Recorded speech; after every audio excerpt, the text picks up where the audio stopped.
I will wait for a few more minutes and let us see like how many people can join. And so let you know, just to let you know that this is the fourth week of this tutorial session. So where we solve the some problems related to your assignment that you get on NPTEL. So what we do here, we solve some related problems that are not exactly the same as your assignment problem, but they are somewhat very related. So these will help you to solve the assignment problems. So please join this tutorial session from every Saturday from 5 to 7 p.m. where we will solve the assignment problem, and these assignment problem will help you to solve the your assignment problem. Okay, so till now no one have joined, so I will wait for a few more minutes.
I think there has been a lot of wait.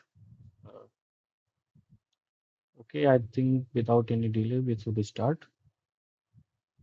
So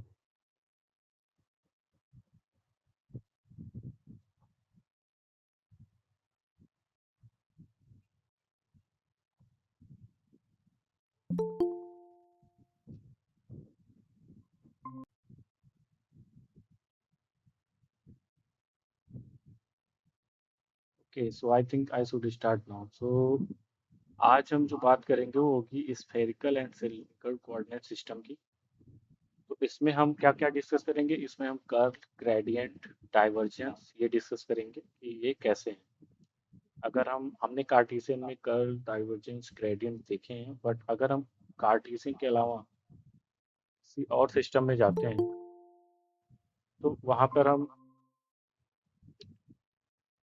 पर हमारे पास curl, divergence और gradient कैसे होंगे, जैसे कि हम spherical polar coordinate में जाएं या सिलिंड्रिकल कोऑर्डिनेट में। और उसी तरह से फिर उसके बाद हम देखेंगे, क्योंकि हम अलग अलग कोऑर्डिनेट सिस्टम इस वजह से यूज करते हैं कि किसी एक खास कोऑर्डिनेट सिस्टम में कोई एक खास सिमेट्री होती है। तो अगर हमारे पास कोई ऐसे सिस्टम है जिसमें कुछ एक प्रकार की सिमेट्री है, तो उसको हम किसी उसी तरह के कोऑर्डिनेट सिस्टम को यूज करें जहां पर उस सिमेट्री का हम उपयोग कर पाएँ।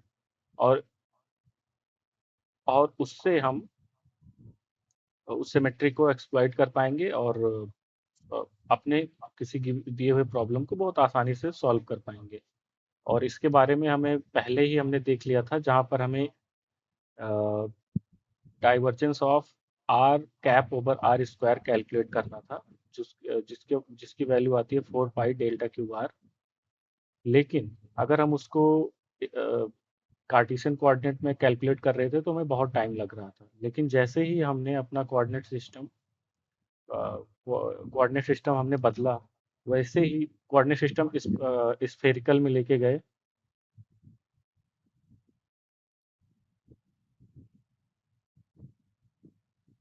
कोऑर्डिनेट सिस्टम स्फेरिकल में लेके गए, वैसे ही वहाँ पर हमारे क्वेश्चंस, जो हमारा प्रॉब्लम था, बहुत ही आसान हो गया था। तो अभी हम उसके बाद फिर कोऑर्डिनेट सिस्टम हम देखेंगे।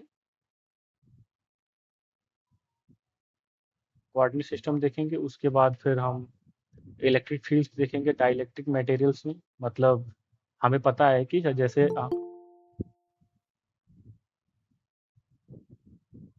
हमें पता है कि हमारे पास जो इलेक्ट्रिक फील्ड है वो वैक्यूम में अलग होती है, और किसी एक डाइलेक्ट्रिक मटेरियल के प्रेजेंस में वो उसकी वैल्यू चेंज हो जाती है। तो वो वैल्यू जो चेंज होती है वो पोलराइजेशन की वजह से होती है, उस डाइलेक्ट्रिक का पोलराइजेशन हो जाता है। तो पोलराइजेशन क्या होता है, अगर पोलराइजेशन हो रहा है तो कुछ चार्ज भी इकट्ठे होते हैं बाउंड्रीज पे और उसके वॉल्यूम में डाइलेक्ट्रिक के। तो उसकी वजह से बाउंड चार्ज आता है। और अब बाउंड चार्ज क्या होता है उसके बारे में हम देखेंगे। उसके बाद फिर हम बाद में देखेंगे कि हमने जो पहले एनर्जी कैलकुलेट करी थी वैक्यूम में, अगर हम एक डाइलेक्ट्रिक में वही एनर्जी कैलकुलेट करें तो वो कैसे मॉडिफाई होगी। तो इसको हम आज आज का हमारा डिस्कशन का टॉपिक इसी के अराउंड रहेगा। तो सबसे पहले हम देखते हैं कि जो पिछली बार हमने डिस्कस किया था कि इलेक्ट्रोस्टैटिक एनर्जी पॉइंट चार्ज की क्या होती है।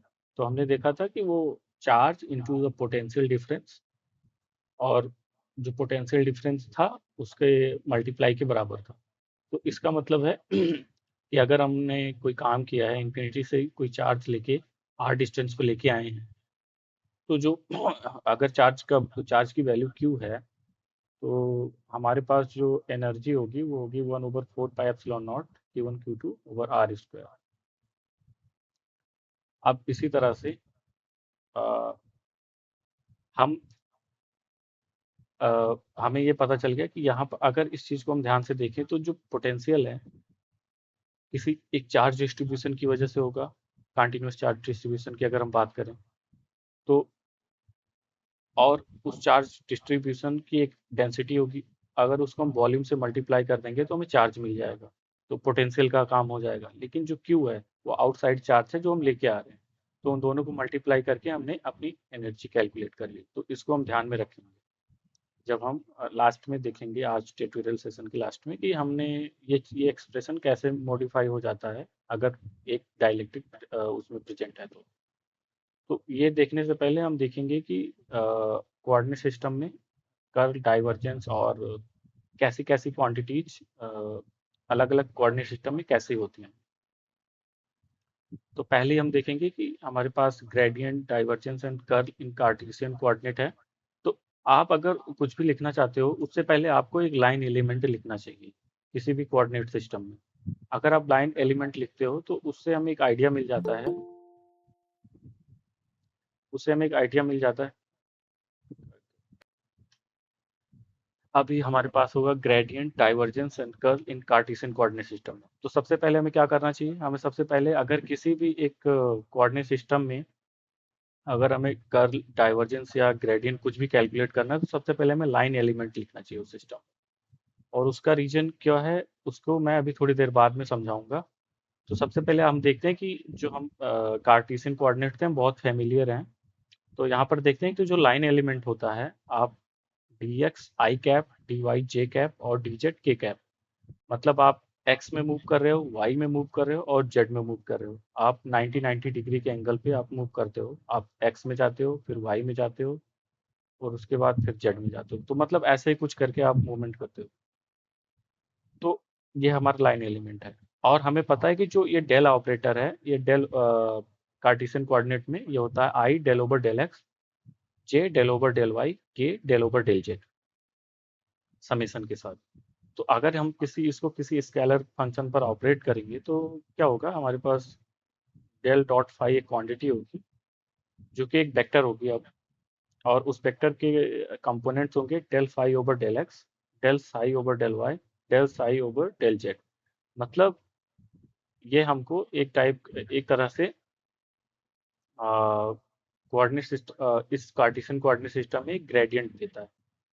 और उसके बाद हमें डेल ऑपरेटर पता है। अगर हम उस डेल ऑपरेटर को कार्टेशियन कोऑर्डिनेट में किसी एक वेक्टर पर ऑपरेट करते हैं और उस वेक्टर के कंपोनेंट्स क्या क्या हैं, ए एक्स, ए वाई और ए जेड, एक्स वाई आई जे के कैप, ये जो है ये एक्स वाई जेड डायरेक्शन को यूनिट वेक्टर है डायरेक्शन में।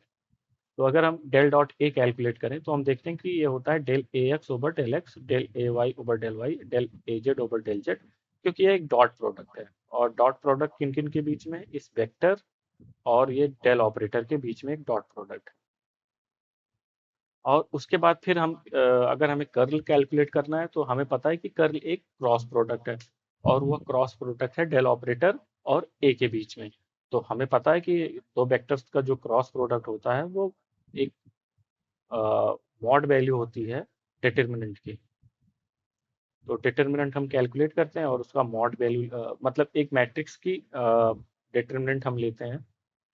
और वो मैट्रिक्स 3x3 है यहाँ पर क्योंकि हम 3 डायमेंशन में हैं। तो आई जे के हमारे पास यूनिट वेक्टर्स हैं। पहली लाइन उस मैट्रिक्स की ये होगी। उसके बाद हमारे ऑपरेटर्स होंगे जो डेल एक्स, डेल वाई और डेल जेड हैं। और उसी के बाद ए एक्स, ए वाई, ए जेड, ये मैट्रिक्स, ये जो ऑपरेशन है डिटरमिनेंट से हम यहाँ पर डेल क्रॉस ए कैलकुलेट कर रहे हैं, ये बिल्कुल समान है जब आप ए क्रॉस बी प्रोडक्ट कैलकुलेट करते हो किसी एक वेक्टर का दूसरे वेक्टर के साथ कार्टेशियन कोऑर्डिनेट में। तो यहाँ पर हम देख रहे हैं कि हमें जो चीज़ें हैं, हमारे पास सबसे पहले एक ऑपरेटर है डेल ऑपरेटर।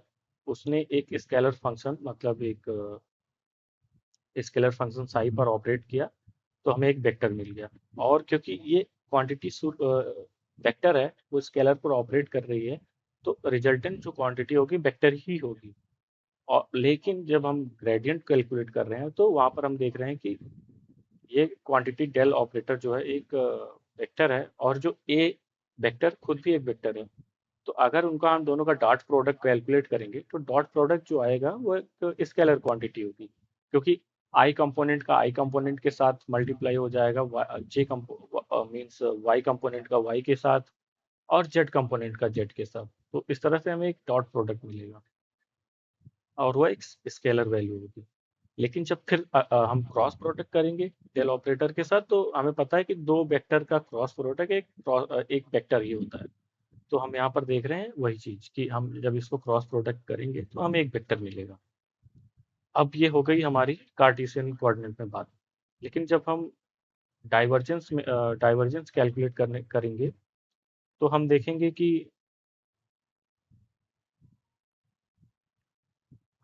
कि सबसे पहले स्फेरिकल पोलर कोऑर्डिनेट में, तो हम जैसा कि मैंने पहले ही बताया कि हमें सबसे पहले एक लाइन एलिमेंट लिखना चाहिए अगर हम किसी भी एक सिस्टम में अगर हम वहाँ पर कर्ल डाइवर्जेंस और ग्रेडियंट इन सबको कैलकुलेट करना चाहते हैं, ऐसा क्यों है इसको मैं अभी थोड़ी देर में बताऊंगा। लेकिन सबसे पहले हम देखते हैं कि हमें यहाँ पर स्फेरिकल कोऑर्डिनेट सिस्टम में लाइन एलिमेंट हमने ये लाइन एलिमेंट कैसे लिखा। तो उसके लिए हम देखेंगे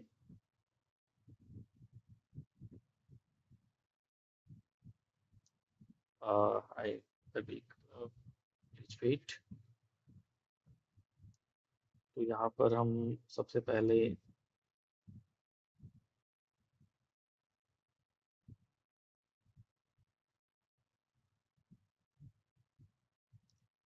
हम यहाँ पर देखेंगे कि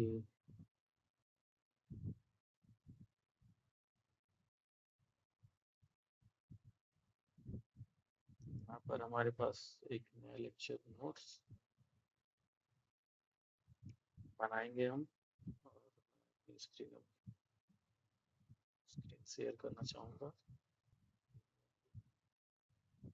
और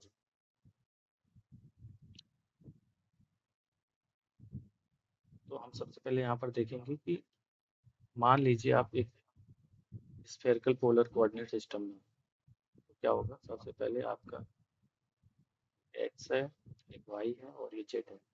तो यहाँ पर एक थीटा एंगल पर एक वेक्टर आर है।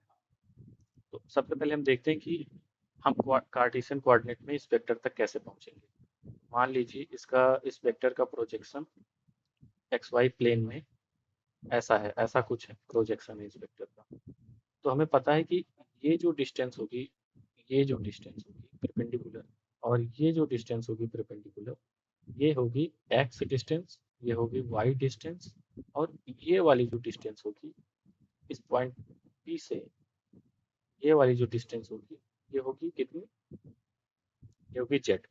तो अगर हमें मान लीजिए कोई लाइन एलिमेंट लिखना है इस कार्टेशियन कोऑर्डिनेट में, तो हम लिखेंगे कि जो डीएल है, सॉरी जो यहाँ पर आर वेक्टर है वो है एक्स आई कैप प्लस वाई जे cap plus Z k cap.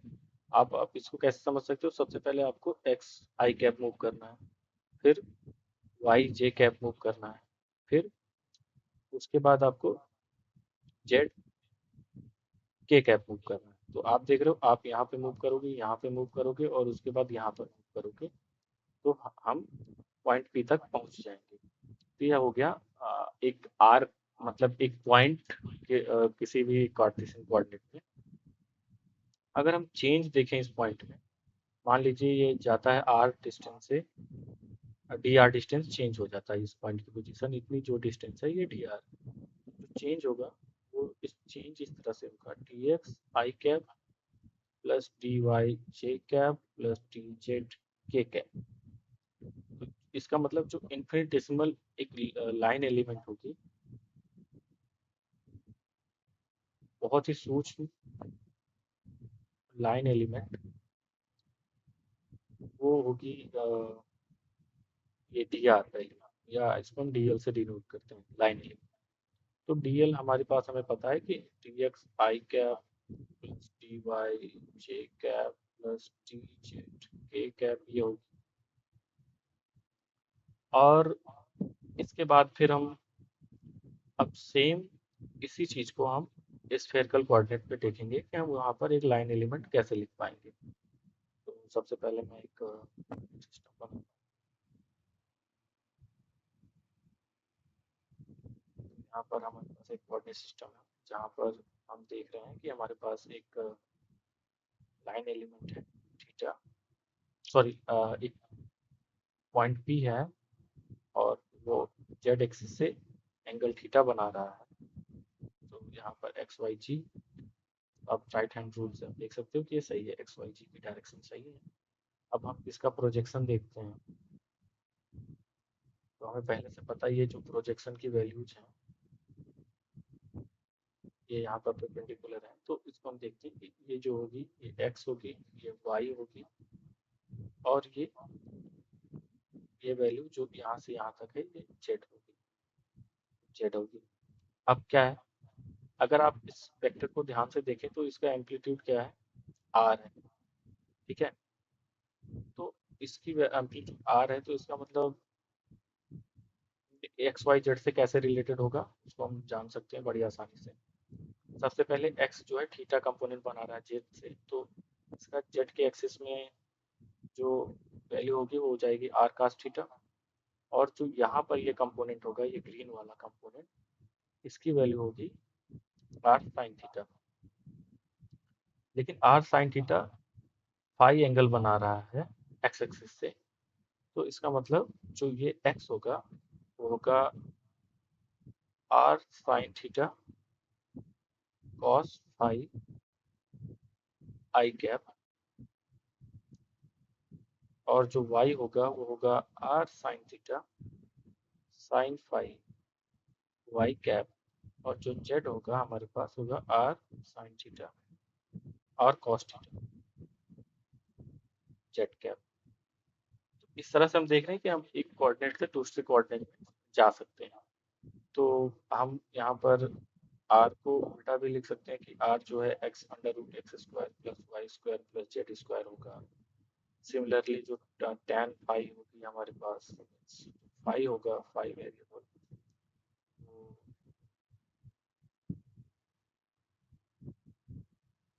हमारे पास होगा y by x tan inverse, और इसी तरह से हम थीटा भी निकाल सकते हैं। तो हम देख रहे हैं कि हम एक कोऑर्डिनेट से दूसरे कोऑर्डिनेट बड़े आसानी से जा सकते हैं, लेकिन हम दूसरा कोऑर्डिनेट क्यों यूज करें? तो उसके लिए बहुत ही सिंपल रीजन है कि हम सिमेट्री एक्सप्लॉइट करना चाहते हैं किसी गिवन सिस्टम की। तो अब हमने देखा कि अगर हमें, मैंने जैसे पहले ही बोला था कि अगर हम किसी कोऑर्डिनेट सिस्टम में अगर कर्व डाइवर्जेंस ग्रेडियंट निकालना चाहते हैं, तो सबसे पहले हमें एक स्मॉल एलिमेंट लिखना चाहिए, लाइन एलिमेंट, और उसके बाद फिर हमें देखना चाहिए कि हम आगे कैसे उस सबको यूज कर पाएंगे। लाइन एलिमेंट्स में क्या ऐसी इंफॉर्मेशन है जो हमें कर्ल और डाइवर्जेंस और ग्रेडियंट लिखने में मदद करेगी। तो सबसे पहले आप देखो आर वेक्टर है, अगर ये डी आर चेंज हो रहा है रेडियल डायरेक्शन में, और ये मान लेते हैं ये आर पॉइंट है, और ये किसी और पॉइंट पर चला गया, तो ये हो गया आर प्लस डी आर, इसकी लेंथ जो है। लेकिन अब ये पोजीशन इसकी चेंज हो गई, तो मतलब यहाँ पर पहले ये थीटा पर था, अब ये theta minus D theta what ever जिस पे भी है, थीटा प्लस डी थीटा जो भी है। और इसको मैं फिर से बना देता हूँ, पुनः मैं कंफ्यूज नहीं करना चाहता, तो मतलब अगर ये बनाऊँ तो आप देखो, अगर पॉइंट पी है स्पेस में, और आप एक थीटा पर था, और आपने इसका एंगल बढ़ा के थीटा प्लस डी थीटा कर दिया, और इसकी डिस्टेंस भी बढ़ा दिया, के ऊपर ले आए इसको। तो ये पहले आर था, अब ये आर प्लस डी आर हो गया, और इसमें जो ये वाला एंगल था, ये फाई एंगल, यहाँ पर जो प्रोजेक्शन के साथ वो भी बढ़ गया, और ये यहाँ पर ये हो गया फाई प्लस डी फाई। तो हम इतनी चीजें ध्यान में रखेंगे। सबसे पहले हम देखते हैं कि जो इस सिस्टम में, चूंकि स्फेरिकल पोलर कोऑर्डिनेट है, स्फेरिकल पोलर कोऑर्डिनेट में हम बात करें, तो इसमें क्या होगा, इसमें 3 यूनिट वेक्टर होते हैं। एक रेडियल डायरेक्शन में होता है, एक थीटा वेरिएबल के लिए थीटा कैप होता है, और एक फाई वेरिएबल के लिए फाई कैप। तो अभी हम देख रहे हैं कि हमने इसकी लेंथ डी आर बढ़ा दी है, तो मतलब जो चेंज हुआ है लाइन वेक्टर में, वो डी आर आर कैप हुआ है। अच्छा, अब एंगल कितना चेंज हो गया, तो हम देख रहे हैं कि जो यहाँ पर ये वैल्यू पहले थीटा थी, अब ये डी थीटा हो गई। तो इस थीटा कैप डायरेक्शन में लाइन एलिमेंट कितना चेंज हुआ, तो हम देखेंगे कि यहाँ से ये है थीटा कैप डायरेक्शन में जो चेंज हुआ है। तो थीटा कैप डायरेक्शन में ये जो लाइन एलिमेंट है ये चेंज हुआ है यहाँ पर। ये एलिमेंट हो जाएगा कितना, आर, और ये एंगल हो जाएगा डी थीटा। तो ये वैल्यू थी आर, ये जो चेंज हुआ है इतना हो जाएगा आर डी थीटा। तो इस डायरेक्शन में जो चेंजेस हुए हैं वो हुआ है are d theta theta cap. और उसके बाद फिर हम देखेंगे कि यहाँ पर अगर हम देखें इसका प्रोजेक्शन जो है, इसका प्रोजेक्शन यहाँ पर और इसका प्रोजेक्शन यहाँ पर, तो ये जो वैल्यू चेंज हुई है इसको देखें तो ये फाई कैप डायरेक्शन में चेंज हुई। तो फाई कैप डायरेक्शन में सबसे पहले हम देखते हैं कि ये जो लंबाई है ये थी आर साइन थीटा, और जो वैल्यू ये चेंज हुई है ये चेंज हुई है डी फाई। तो जो जो मतलब जो ये एंगल चेंज हुआ है डी फाई है।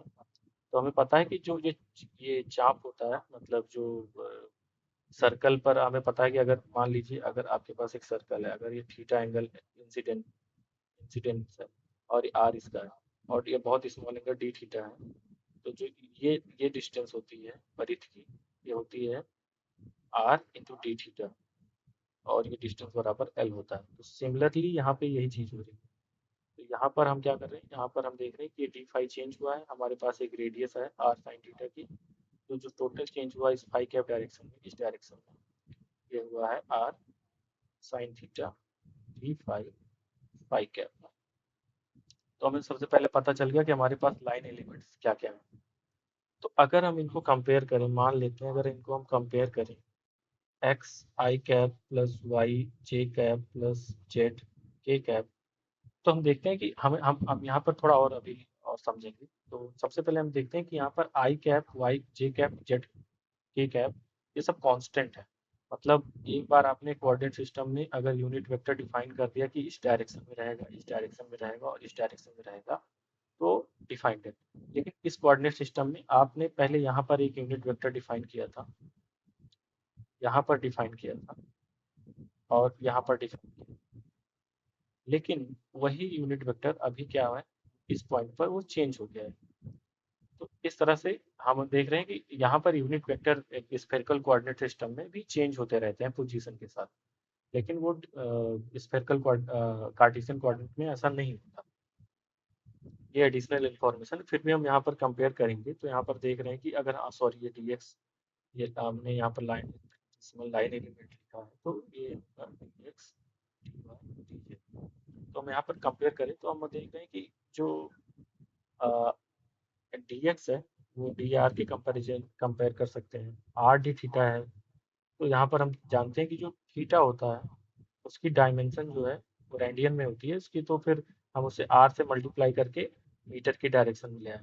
और यहाँ पर फाई में भी सेम चीज़ है आर साइन थीटा। तो ये चीज़ें अब हम अगर इसको देखें यहाँ पर, तो इसके आगे कुछ मल्टीप्लाई नहीं है, इस वेरिएबल के आगे कुछ मल्टीप्लाई नहीं है, इस वेरिएबल के आगे कुछ मल्टीप्लाई नहीं है, ये सब वन वन वन मल्टीप्लाई है। लेकिन इस वाले में यहाँ पर भी वन मल्टीप्लाई है, लेकिन इस वाले में यहाँ पर आर मल्टीप्लाई है और यहाँ पर इस वाले में आर साइन थीटा है। तो ये जो चीज़ें मल्टीप्लाई हैं ये को हम आ, एक मैट्रिक टेंसर होता है उसके जो डायगोनल एलिमेंट्स होते हैं उनके स्क्वायर रूट है। और मैट्रिक टेंसर अगर ऐसा है, मान लीजिए थ्री डायमेंशन में थ्री क्रॉस थ्री होगा, लेकिन अगर उसके सारे एलिमेंट जीरो हैं सिवाय जो उसके डायगोनल में एलिमेंट्स हैं, तो वो हम उसको बोलते हैं आर्थोगोनल कोऑर्डिनेट। आर्थोगोनल कोऑर्डिनेट जैसे हमारे पास आई डॉट जे हम जानते हैं ये जीरो होगा, और हमें ये भी पता है कि आई क्रॉस जे हमारे पास के कैप आएगा। तो इस तरह के जो साइक्लिक बिहेवियर के साथ होते हैं और उनका जिनका आपस में डॉट प्रोडक्ट जीरो होता है उनको हम ऑर्थोगोनल कहते हैं। तो जो हमारा स्फेरिकल कोऑर्डिनेट है, स्फेरिकल जो कोऑर्डिनेट है, स्फेरिकल कोऑर्डिनेट ये भी ऑर्थोगोनल कोऑर्डिनेट। ठीक है। अब हमें सिर्फ इसकी इस चीज को ध्यान में रखना है कि हमारे पास जो एच आर है वो वन है, जो एच एच थीटा है वो आर है, और जो एच फाई है वो आर साइन थीटा है। R sine theta. अब हम इस इंफॉर्मेशन से क्या करेंगे, इस चीज को हम बाद में देखेंगे, और इस चीज को हम सिर्फ याद रखते हैं। इसी तरह से हम दूसरा देखेंगे कि हमारे पास एक स्फेरिकल पोलर के अलावा एक और कोऑर्डिनेट होता है जिसको हम बोलते हैं सिलेंड्रिकल कोऑर्डिनेट। सिलेंड्रिकल कोऑर्डिनेट यहाँ पर क्या होता है, यहाँ पर हमारे पास एक सिलिंड्रिकल कोऑर्डिनेट सिस्टम होता है जहाँ पर आप 3 डायमेंशन में इसको इस तरह से दिखा सकते हो। यहाँ पर आप ऐसे दिखा देना। तो यहाँ पर अगर हम कोई पॉइंट अगर P यहाँ पर बना रहे हैं तो हम सबसे पहले देखेंगे कि इस पॉइंट को जाने के लिए सबसे पहले तो इधर हमें जेड डायरेक्शन में जाना होगा, और इस पॉइंट इस पॉइंट को जो जेड डायरेक्शन में है उस तक जाने के लिए हमें फाई कैप किस ओरिएंटेशन में पॉइंट रखा है, फाई कैप सॉरी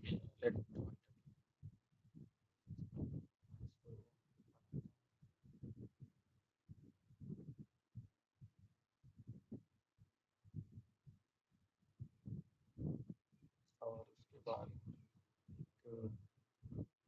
सर्कल बनाते हैं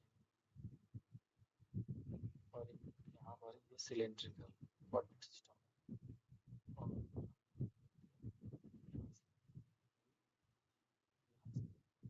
तो अगर मान लीजिए यहाँ पर कोई पॉइंट है तो कैसे करेंगे हम यहाँ तक जाने के लिए। सबसे पहले तो हमें अगर एक्स वाई जी है तो सबसे पहले हमें इस पॉइंट से यहाँ तक आना होगा। उसके बाद फिर हमें जेड एक्सिस में इतना मूव करना होगा। तो ये तो डिस्टेंस जेड जेड कैप हो गई या जेड जे की कैप हो गई। लेकिन ये जो डिस्टेंस है, ये डिस्टेंस कितनी होगी, ये डिस्टेंस होगी रो, और ये एंगल कितना होगा, ये एंगल होगा d5। तो हम देख रहे हैं कि हमें कितना मूव करना होगा इस पॉइंट तक जाने के लिए। हमें मूव करना होगा तो रो cap plus Z k cap जो पॉइंट मान लेते हैं, ये पॉइंट है डी वेक्टर। लेकिन अगर हम थोड़ा सा इस वेक्टर को इधर उधर चेंज करें, मतलब इसकी पॉइंट यहाँ पर करते हैं, तो हम देखते हैं कि जो लाइन एलिमेंट होगा, ये वाला एलिमेंट, वो कितना होगा, real will be row cap plus इसमें जो चेंजेस हुए हैं इसमें ये फाई जो है हमारा, सॉरी ये फाई होना चाहिए था, फाई जो है ये डी फाई चेंज हो जाएगा। इसकी वजह से चेंजेस होंगे रो डी फाई और phi cap plus d z k cap. तो मतलब यहाँ पर ये जेड डायरेक्शन में भी मूव करेगा तो डी जेड के कैप तो हमें मिल गया। तो हमने देखा कि हमारे पास यहाँ पर जो लाइन एलिमेंट है वो है डीएल, कुछ इस तरह से आया है rho cap plus rho d phi phi cap plus d z k cap, sorry d z z cap, you can write it like this also, just a notation. तो यहाँ पर आप ऐसे लिख सकते हो। अब हमें क्या करना है, हमें यहाँ पर भी लाइन एलिमेंट इसके लिए कंप्लीट किया। अब हम देखना है यहाँ पर H1 H2 क्या है। तो H रो हमारे पास यहाँ पर जो इसका मल्टीप्लायर है डी रो का, डी फाई का मल्टीप्लायर है, और जो जेड का मल्टीप्लायर है एच जेड वो है 1। तो इस तरह से हम देख रहे हैं कि ये जो है ये इसका H1 H2 H3 है।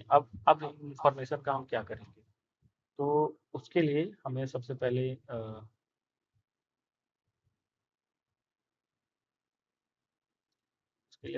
हमें ये करना होगा।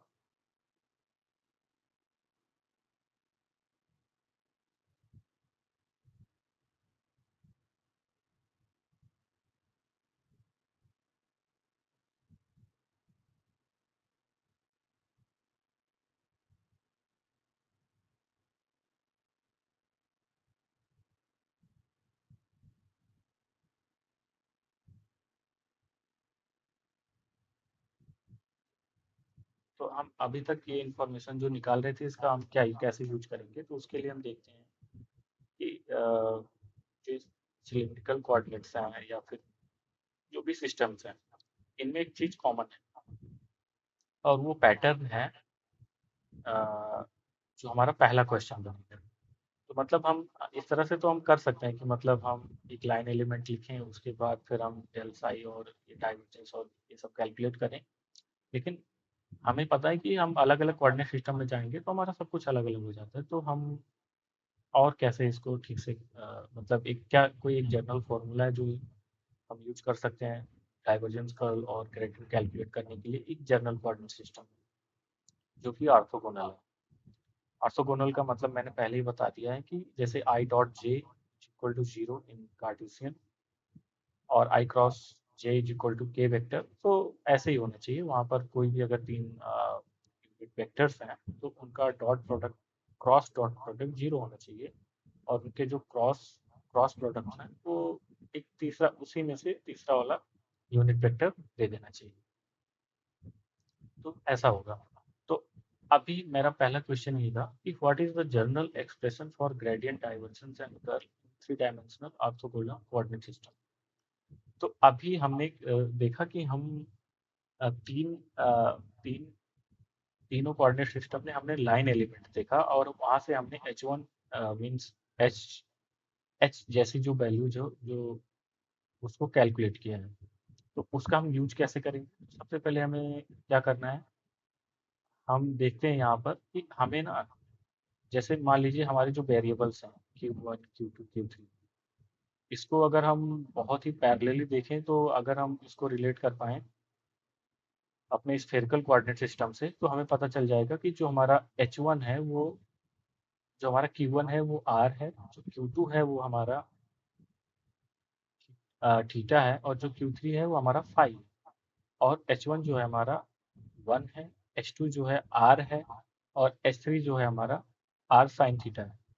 तो इस तरह से हम एक जर्नल डाइवर्जेंस निकाल सकते हैं। तो आप अगर इस H1 को, अगर मान लो अभी हमने स्फेरिकल के लिए कैलकुलेट किया, अगर हम इसको स्फेरिकल के लिए मैं आपको दिखा देता हूँ, ये होगा del psi over del r, 1/r del psi over del theta, और यहाँ पर होगा 1/r sine theta del psi over del phi.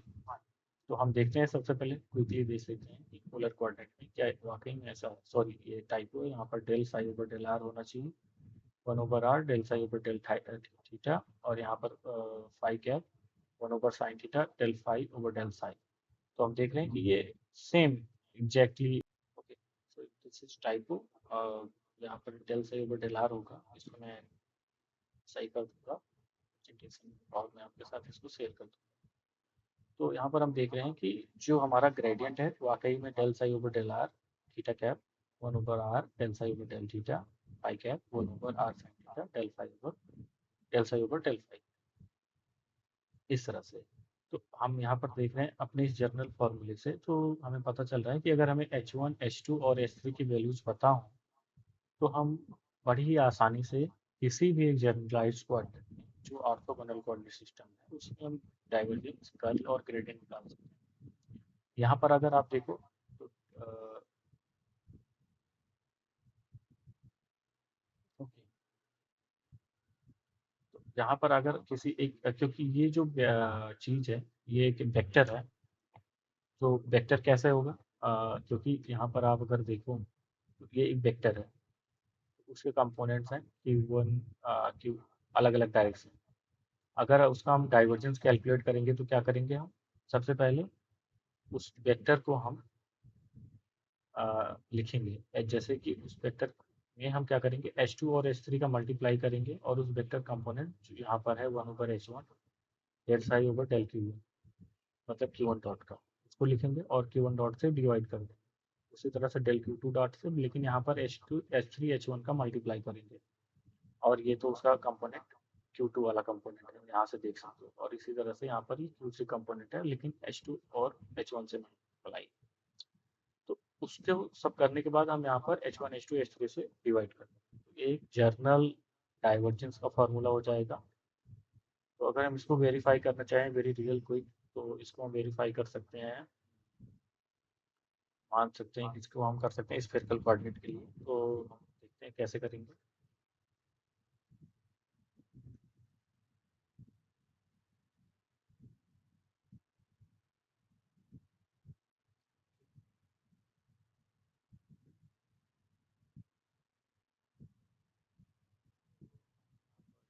Clear कर दूँ।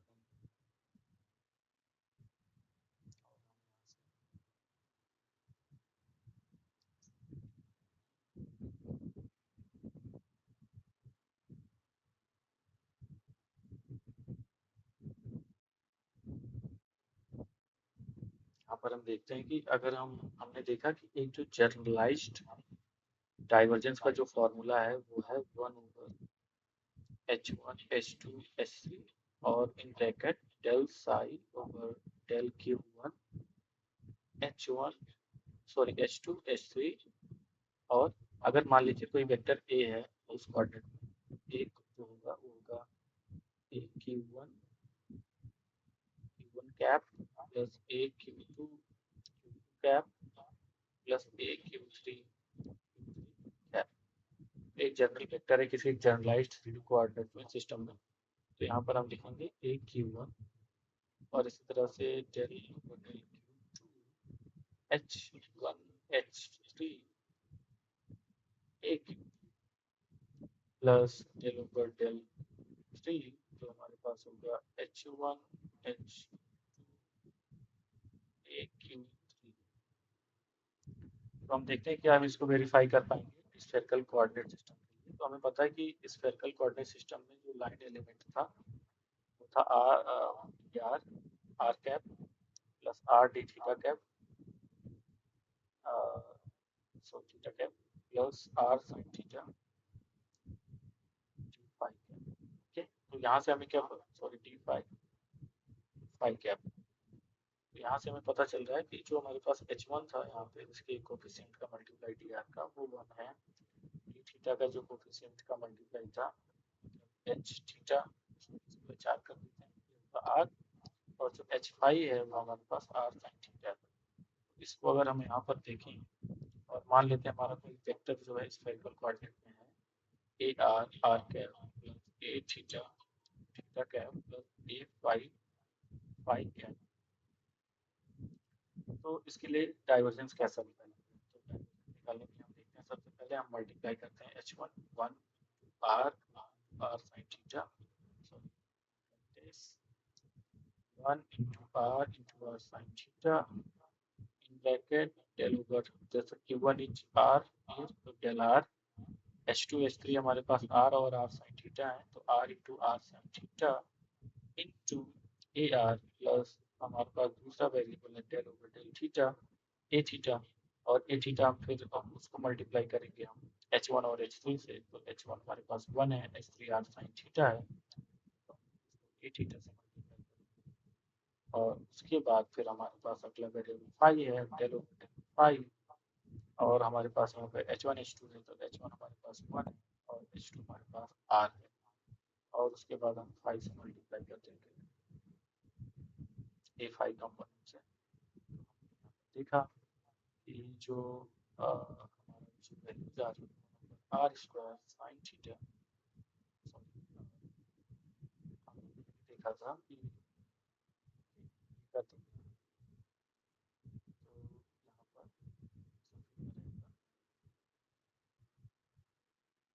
वन इंटू आर, तो हम यहाँ पर देख रहे हैं वन ऊपर r square sine theta del over del r r square sine theta बाहर आ जाएगा, थीटा आर का फंक्शन नहीं है a r plus one over r square sine theta, r यहाँ पे बाहर आ जाएगा साइन थीटा अंदर रहेगा sine theta theta plus del over del psi, r बाहर आ जाएगा यहाँ पे r over r square sine theta, और यहाँ पर ए फाई जाएगा। देखते हैं कि जो जनरल फॉर्मूला हमारे पास आएगा वो ऊपर r sine theta r square a r r sine theta del over del theta sine theta a theta plus r sine theta del phi a phi. तो यहाँ पर हमें ये मिल गया। अब इसके बाद फिर हम अगर देखें इसको अपनी प्रेजेंटेशन में क्या एग्जैक्टली ये मैच कर रहा है कि नहीं।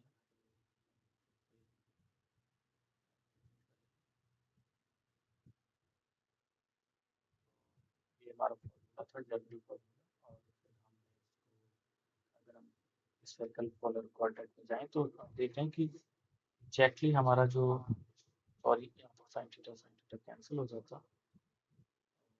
इसके बाद आप पुनः दिखा देता हूँ, यहाँ पर कुछ मिस्टेक हुई है हमारे साथ, उसको मैं से दिखाना चाहूँगा।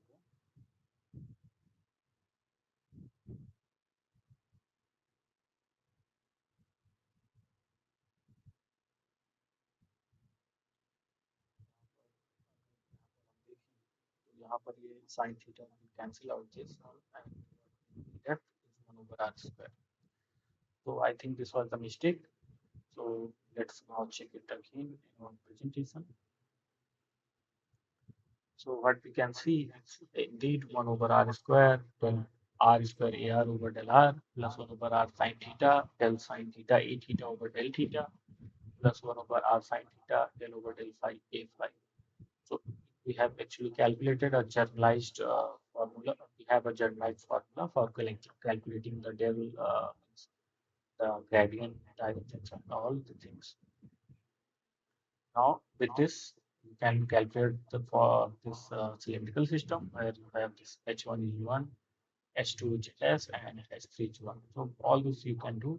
Now, our first question is over. Now, with the help of this formula that we have just built, we have to calculate the divergence of the function S. So, this ये किस कोऑर्डिनेट में है? तो ये है, ये हमारा spherical polar coordinate में है।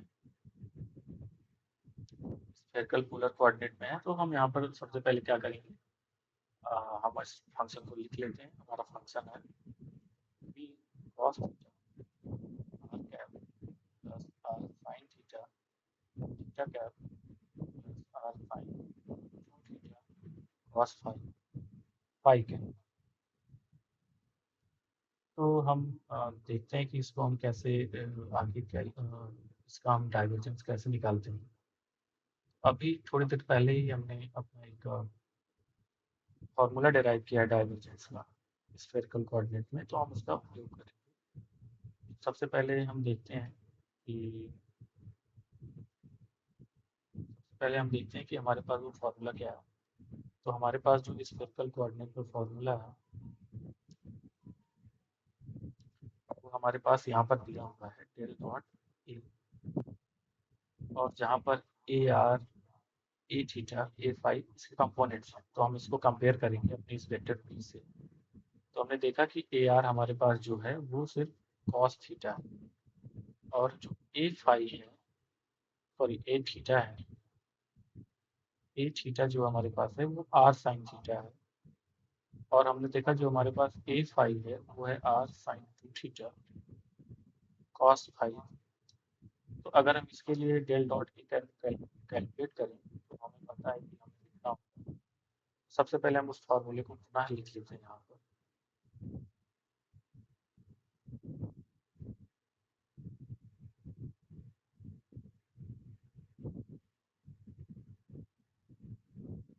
पुनः इसको यहाँ पर लिख लेते हैं।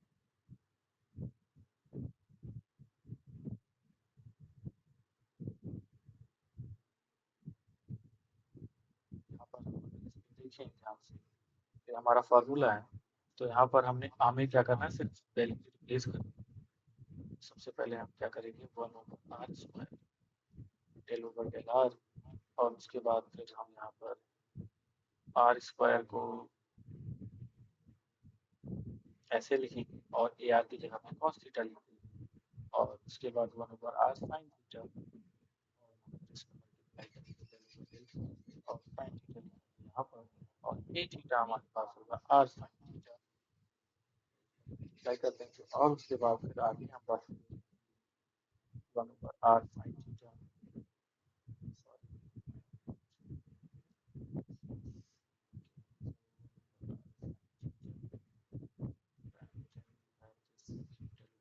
phi a phi a phi r phi theta cos phi,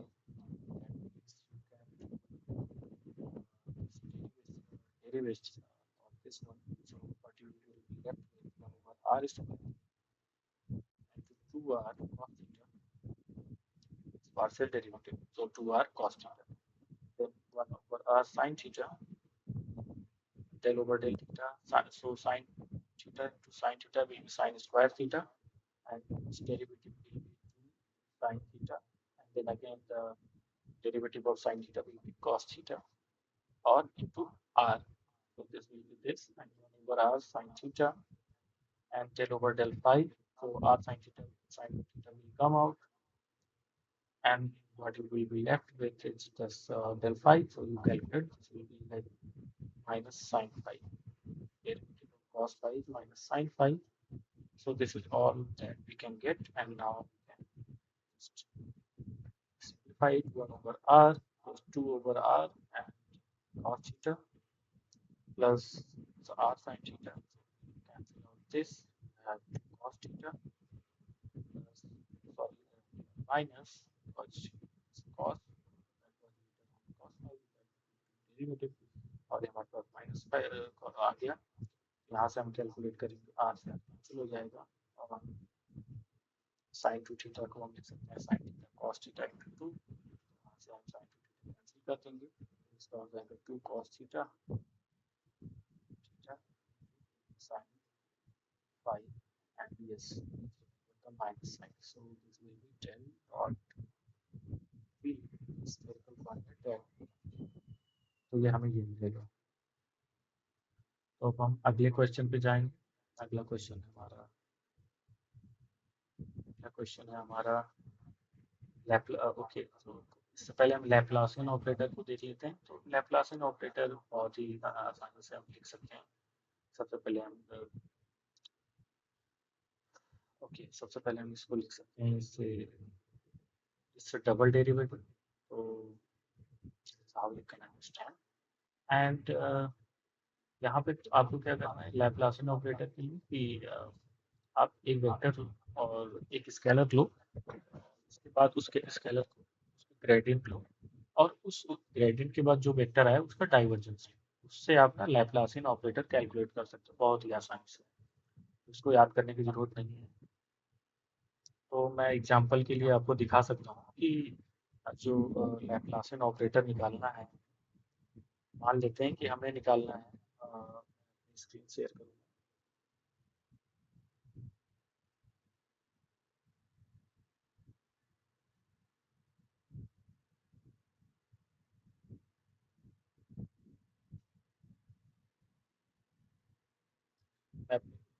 Laplacian operator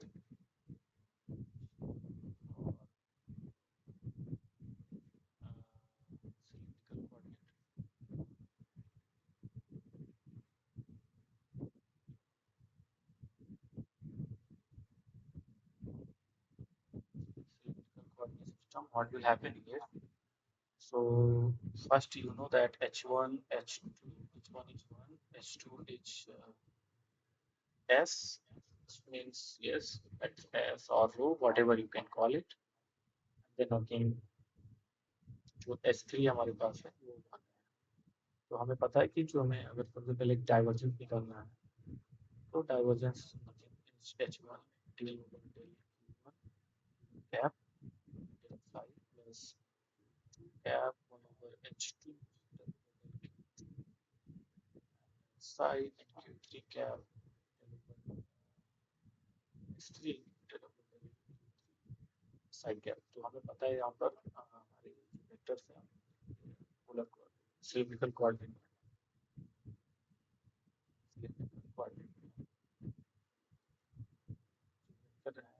variables हैं. तो सबसे पहले हम S phi cap comma z cap जो variable S cap phi cap comma z cap और इनको हम समझ सकते हैं यहाँ से बड़ी आसानी से. यहाँ पर यहाँ पर ऐसे और यहाँ phi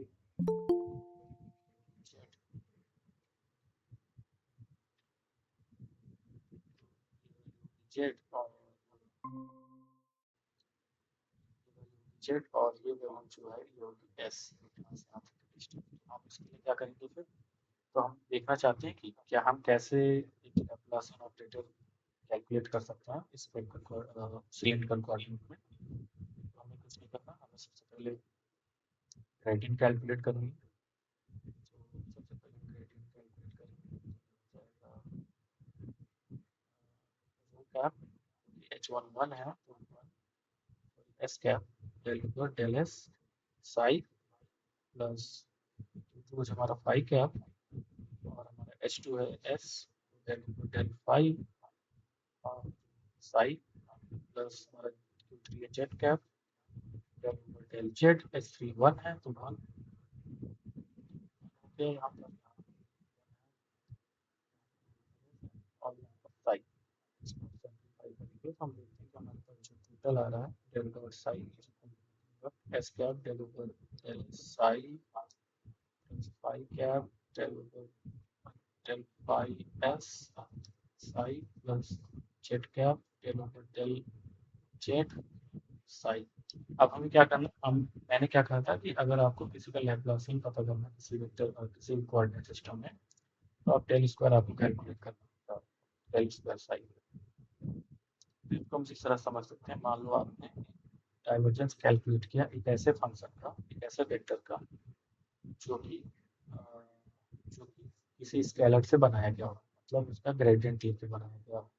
तो हम यही करने वाले हैं। तो हमने हमें पहले से ये पता है और हमें ग्रेडियंट भी पता है हमें कि हम स्केलर अगर स्केलर कोऑर्डिनेट में कैसे लिख सकते हैं, सॉरी सिलिंड्रिकल कोऑर्डिनेट में कैसे लिख सकते हैं।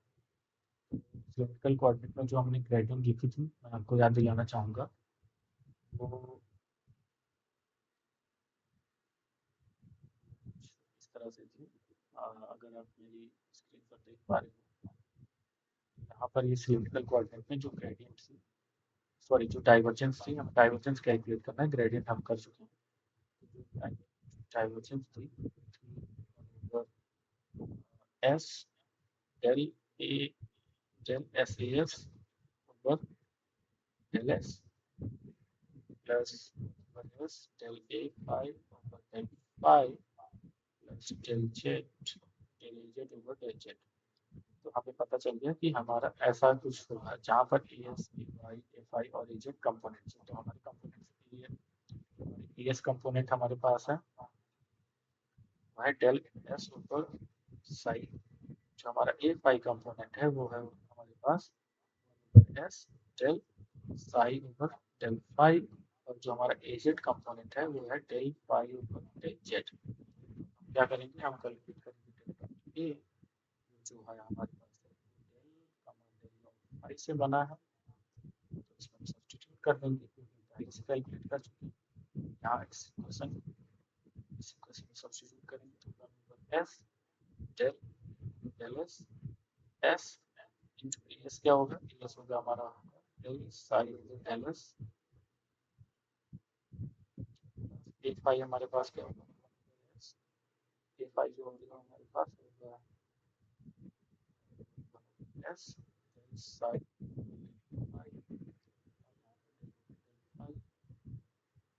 हो जाएगा। उसके बाद फिर हम लिख सकते हैं एजेड वाला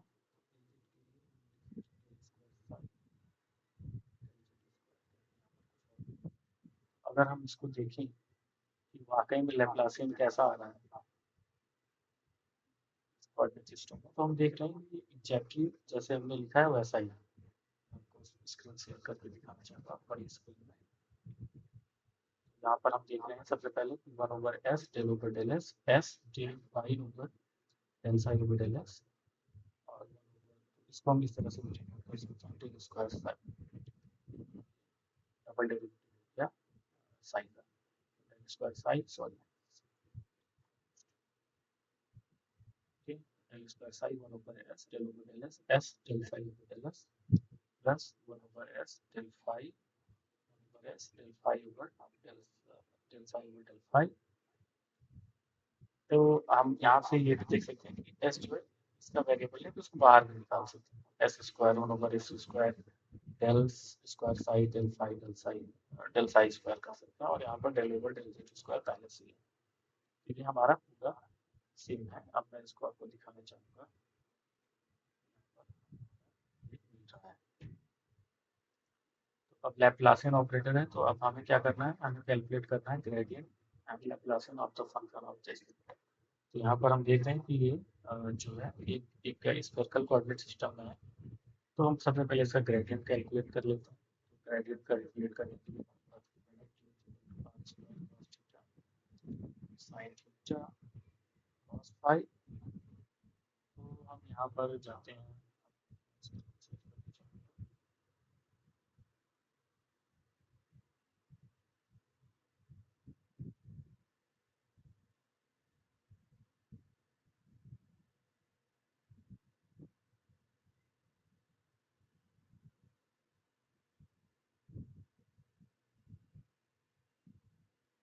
यहाँ पर हम देख सकते हैं क्या जाने से इसको हमें क्या करते हैं, डॉट की कैलकुलेट करना है स्फेरिकल कोऑर्डिनेट सिस्टम में। तो हमें करना है del over del r cap और साइन। उसके बाद हमें करना है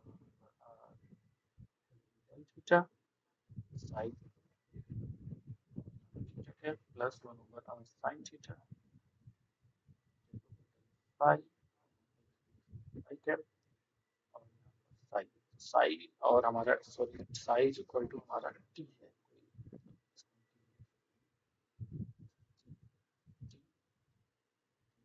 यहाँ पर अगर हम फिर कैलकुलेट करें इसको, तो देखते हैं कि जो पहला कंपोनेंट होगा आर कैप आर स्क्वायर के साथ 2r आ जाएगा।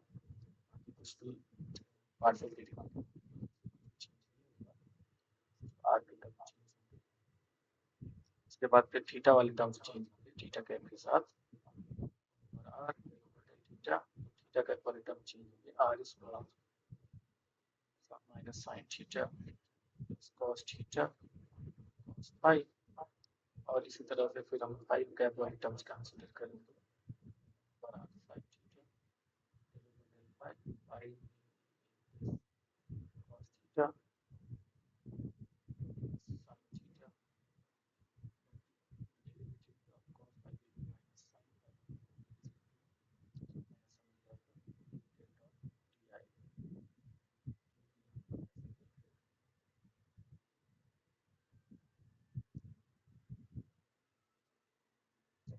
अब हमें फिर आगे इसके कैलकुलेट करना है। तो आप इसको और की तरह से कर सकते हैं, जहाँ पर आप इसका लैप्लासियन निकाल सकते हैं। तो लैप्लासियन स्फेरिकल कोऑर्डिनेट में पहले आप निकालिएगा, उसके बाद फिर इसको आगे हम कैलकुलेट कर सकते हैं। सिर्फ हमें वहाँ पर साई को रिप्लेस करना। उसके बाद हम अगले क्वेश्चन पर चलते हैं। यहाँ पर है कि सबसे पहले हम समझते हैं कि पोलराइजेशन क्या है। तो अगर हम एक मान लीजिए हमारे पास एक न्यूक्लियस है और जिसके चारों तरफ एक इलेक्ट्रॉनिक चार्ज है। तो यहाँ पर क्या है, ये सिस्टम पूरी तरह से न्यूट्रल है। तो इसमें क्या होगा कि अगर हम जब इलेक्ट्रिक फील्ड लगाएंगे तो जो नेगेटिवली चार्ज्ड पार्ट मतलब क्लाउड है वो इलेक्ट्रिक फील्ड की तरफ अट्रैक्ट होगा और जो पॉजिटिवली चार्ज न्यूक्लियस है वो इलेक्ट्रिक फील्ड की डायरेक्शन में रिपल हो जाएगा। तो इसके बीच ये जब ये काम होगा तो एक सेपरेशन आ जाएगा इस क्लाउड और न्यूक्लियस के बीच जो जो इनके चार्ज सेंटर्स हैं। और चार्ज सेंटर्स के बीच का जो सेपरेशन है वो अगर डी है तो एक पोलराइज मतलब एक काइंड ऑफ पोलराइजेशन इंड्यूस हो जाएगा। फाइनाइट डिस्टेंस होगी दोनों चार्जेस के चार्ज सेंटर के बीच में। तो वो जो ये जो पोलराइजेशन होता है, ये जो सेपरेशन होता है चार्जेस का, ये प्रोपोर्शनल होता है कि हम जो फील्ड लगा रहे हैं उसी के लिनियरली प्रोपोर्शनल होता है। और वो जो प्रोपोर्शनैलिटी कांस्टेंट होती है उसको बोलते हैं एटॉमिक पोलराइजेबिलिटी। तो यहाँ पर देख रहे हैं कि सबसे पहले जो इलेक्ट्रॉन्स को इलेक्ट्रिक फील्ड है वो न्यूक्लियस और इलेक्ट्रॉन्स को अलग अलग कर देती है। और उसके बाद इनका दोनों का जो म्यूचुअल अट्रैक्शन है उनको दोनों को वापस लाने की कोशिश करता है, मतलब इलेक्ट्रॉन और चार्ज के बीच का अट्रैक्शन। लेकिन एक ऐसा टाइम आता है जहाँ पर ये दोनों फुली बैलेंस हो जाते हैं, मतलब जो फील्ड एक्सटर्नली इन दोनों को अलग करने की कोशिश कर रही है और जो ये दोनों चार्ज आपस में आने की कोशिश कर रहे हैं, आपस में इकट्ठे होने की कोशिश कर रहे हैं, वो दोनों बैलेंस आउट हो जाते हैं। तो उस कंडीशन में तो पोलराइजेशन आ जाता है सिस्टम में, जिसको हम बोलते हैं ई, और वो होता है अल्फा ई, जहाँ पर अल्फा एटॉमिक पोटेंशियलिटी है। तो ये लिनियरली प्रोपोर्शनल है इलेक्ट्रिक फील्ड की एक्सटर्नल इलेक्ट्रिक फील्ड। तो लिनियरली प्रोपोर्शनल होने का मतलब कि ये ई की पावर वन पे डिपेंड करता है, नॉट और डिफरेंट पावर्स पे डिपेंड नहीं करता है। तो हम देखते हैं इससे जुड़ा हुआ एक सवाल, तो इसमें पूछ रहे हैं कि सिस्टम में अल्फा कैलकुलेट करिए, मतलब एक एटॉमिक पोलरिटी कैलकुलेट करिए। तो हम इसको देखते हैं। तो यहाँ पर एक हमारे पास देख सकते हैं चार्ज क्लाउड है माइनस क्यू, वो जो प्लस जो न्यूक्लियस से क्यू डिस्टेंस पर सेपरेट हो गया है।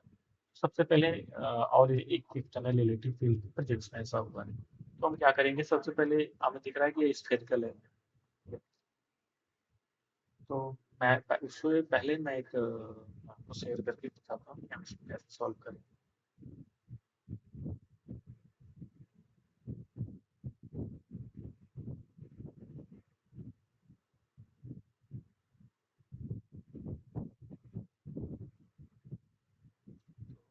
पहले आपको क्या करना है, आपने देखा कि हमारे पास सॉरी सर्कल पर एक सर्कल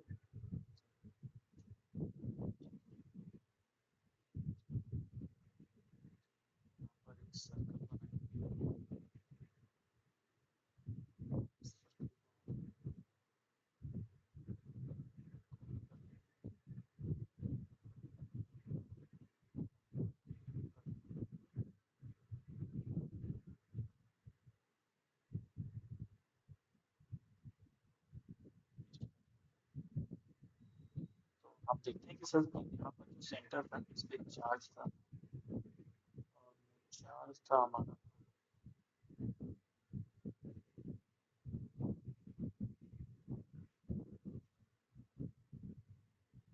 चार्ज था हमारा न्यूक्लियस चार्ज था, और उसके चार्ज पर इलेक्ट्रॉन का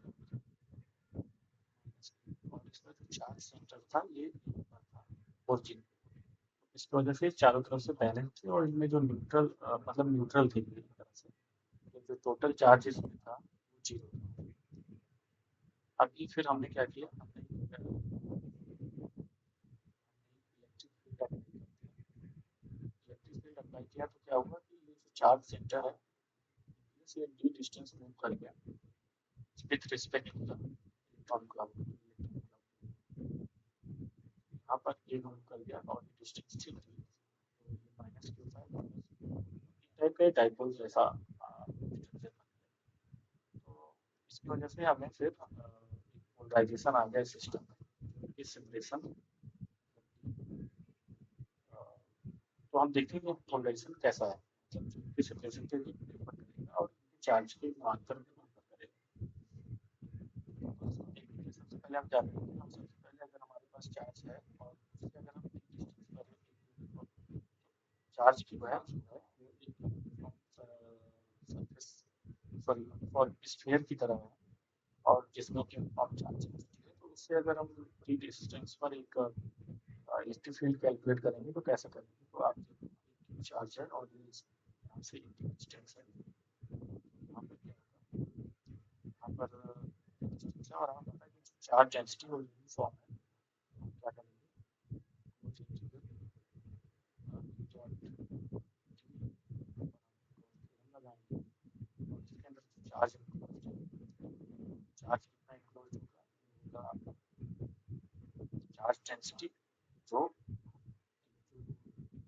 जाओ और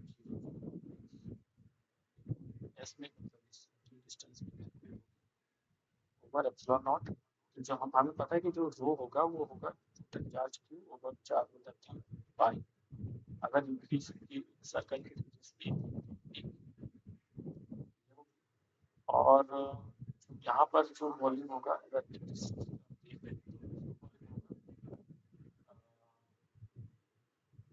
वॉल्यूम तो कांस्टेंट है यहाँ पर, तो आगे भी होता है। और जो यहाँ पर डी डिस्टेंस में रहता है एक स्फीयर है डी रेडियस का, तो इसका भी जो चालू पाई डी क्यू टोटल चार्ज आ गया हमारे पास, और इसको हम डिवाइड कर देंगे। और चूंकि हमने question surface D D distance पर ही बनाई थी, और यूनिफॉर्म आउटवर्ड है,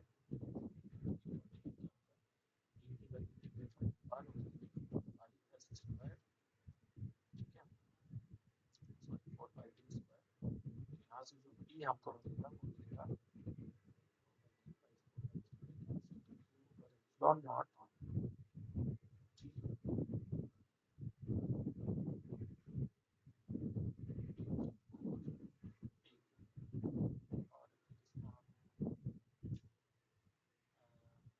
पाई से भी मल्टीप्लाई करेंगे पाई हमारे पास आ जाता है 1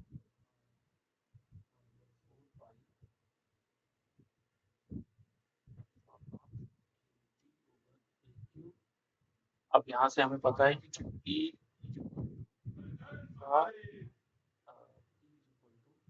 अल्फा ई होगा, तो यहाँ से हम अगर देखें तो हमारे पास ई है और हमें पता है कि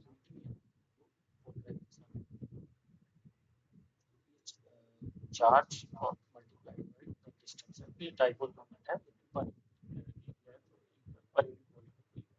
जैसा यहाँ पर हम देखें जो ये होगा अगर हम इस चीज को यहाँ पर अगर बी मान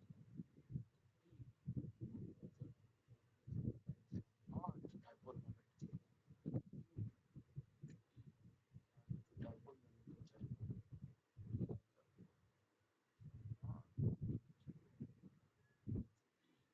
यहाँ से हमें समझा कि जो पोटेंशियलिटी है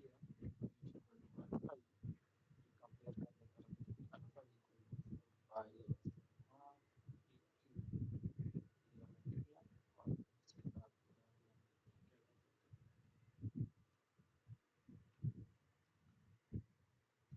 अगले क्वेश्चन पे चलते हैं।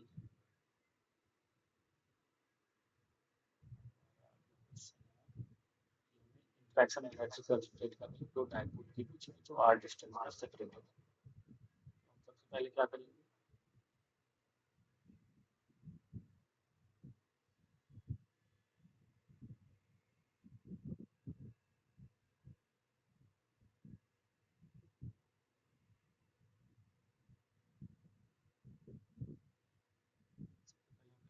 यहाँ पर हमें पता है कि जो डायपोल है E1 है E2 है और उसकी डिस्टेंस R है, तो हमें पता है कि एक डायपोल की वजह से जो फील्ड होती है वो फील्ड होगी यहाँ पर। पहले तो हमें एनर्जी पता होनी चाहिए, एनर्जी होती है माइनस नॉट सी डायपोल की एनर्जी अगर वो एक्सटर्नल फील्ड का। तो हम क्या करेंगे, हम E2 को एक डायपोल मानेंगे और इस P1 की वजह से इलेक्ट्रिक फील्ड कैलकुलेट करेंगे P2 और उसको मल्टीप्लाई करेंगे। यहाँ पर सबसे पहले P1 की वजह से R डिस्टेंस पर इलेक्ट्रिक फील्ड जो पर 4 pi epsilon not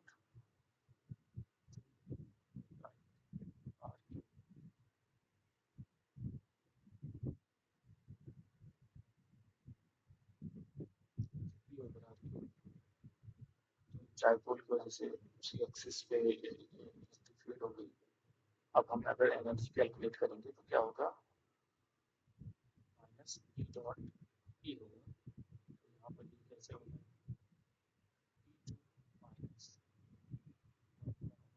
minus one are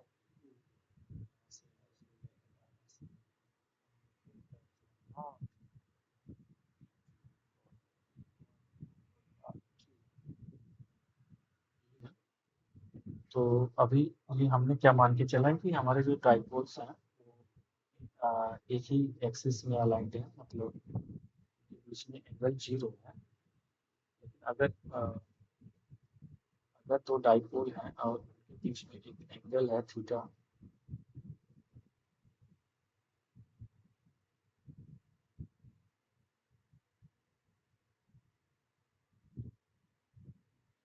यहाँ पर हमने ये माना कि दोनों डाइपोल हैं और उनके बीच में डिस्टेंस है, तो हमने कैलकुलेट कर लिया। लेकिन अगर हम दोनों डाइपोल्स के बीच में डाइपोल्स है एंड एंगल थीटा, तो इसके लिए हमें कंसीडर करने होंगे, मतलब इस इफेक्ट को भी हमें कंसीडर करना होगा। तो यहाँ पर इस इफेक्ट को हमें कंसीडर करना होगा, उसके लिए हमें फिर क्या कर सकते हैं, उसके लिए इसको हम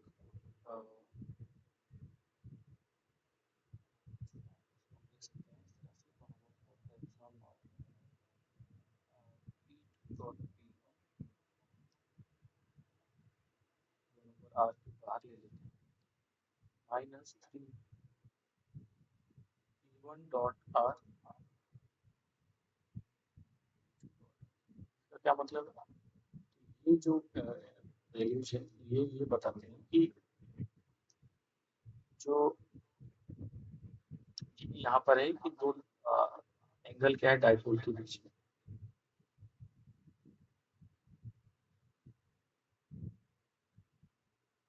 और ये बताते हैं कि जिस पॉइंट पर हम इंटरेस्टेड हैं उसका एक इंडिविजुअल डाइपोल से क्या एंगल बन रहा है, किस एंगल पर इस एंगल पर, मतलब वो पॉइंट डाइपोल से क्या एंगल बनाता है, ये उस चीज को कंट्रीब्यूशन ले लेता है।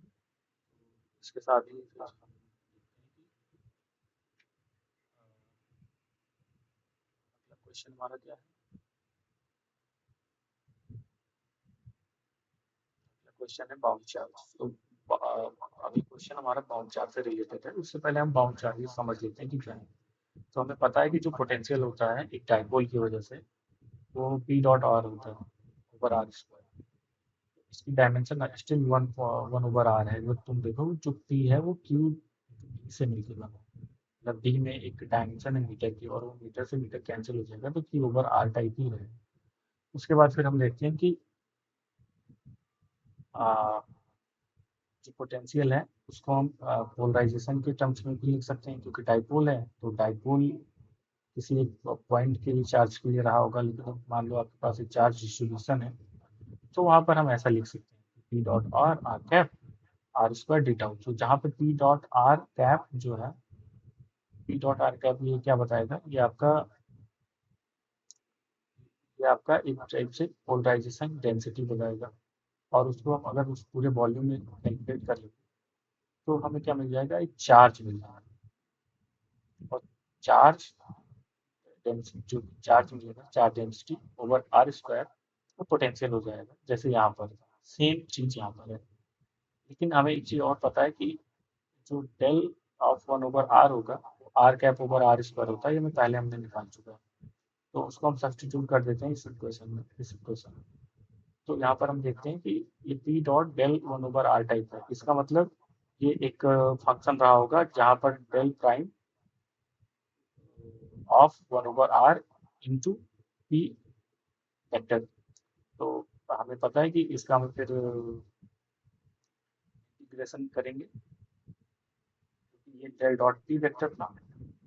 और हाँ ये वाला पार्ट राइट हैंड साइड में रहा, लेफ्ट हैंड साइड में रहा होगा और ये वाला पार्ट राइट हैंड साइड में रहा। इन वाले पार्ट को निकालने के लिए इससे हमने इसको घटा दिया। तो यहाँ पर लेकिन हम फिर एक चीज और आइडेंटिफाई कर सकते हैं कि यहाँ पर del dot of p cap r. इसका मतलब है कि किसी भी वेक्टर का जो डाइवर्जेंस है उसको वॉल्यूम इंटीग्रल ले रहे हैं तो उसको हम फिर गॉस डाइवर्जेंस थ्योरम से ये कर सकते हैं कि उस वेक्टर का डॉट प्रोडक्ट एरिया के साथ क्लोज इंटीग्रल कर सकते हैं। तो ये हमने कर लिया। और इस वाले में हमें इसको ऐसे ही रहने दिया। तो हमने यहाँ पर एक कुछ क्वांटिटी डिफाइन करी sigma p dot n cap. तो एन कैप क्या है, एरिया एलिमेंट का और volume vector. Dot n surface charge होगी क्योंकि एरिया जो है सरफेस की है। और वॉल्यूम चार्ज डेंसिटी क्या है, वो equal to minus del dot polarization. तो ये भी वॉल्यूम चार्ज डेंसिटी जो कि ये बताती है कि पोलराइजेशन है वो यूनिफॉर्म है या नॉन यूनिफॉर्म। यहाँ पर हमने इसको पुनः सब्सटीट्यूट करने के बाद लिखा है तो हमें यहाँ से तुरंत ही पता चल गया कि ये सिग्मा डॉट डी क्या सिग्मा चार्ज डेंसिटी है, सरफेस चार्ज डेंसिटी। अगर एरिया से मल्टीप्लाई करें तो पूरा चार्ज मिल जाएगा एरिया पे और पूरा चार्ज बटा द रेडियस आर पोटेंशियल हो जाएगा। और वॉल्यूम की वजह से जितना चार्ज आएगा उसको डिवाइड कर देंगे किसी पॉइंट ऑफ इंटरेस्ट आर से जिससे हम कैलकुलेट करना चाहते हैं पोटेंशियल। उसकी वजह से पोटेंशियल आ जाएगा तो दोनों को हमने सम कर लिया तो टोटल पोटेंशियल आ गया। तो इस चीज को ध्यान में रखते हुए हमें यहाँ पर एक इलेक्ट्रिक फील्ड पोटेंशियल कैलकुलेट करना है और इलेक्ट्रिक फील्ड जो by uniformly polarized sphere of radius r. तो हम सबसे पहले क्या करेंगे इसके लिए, पहले हम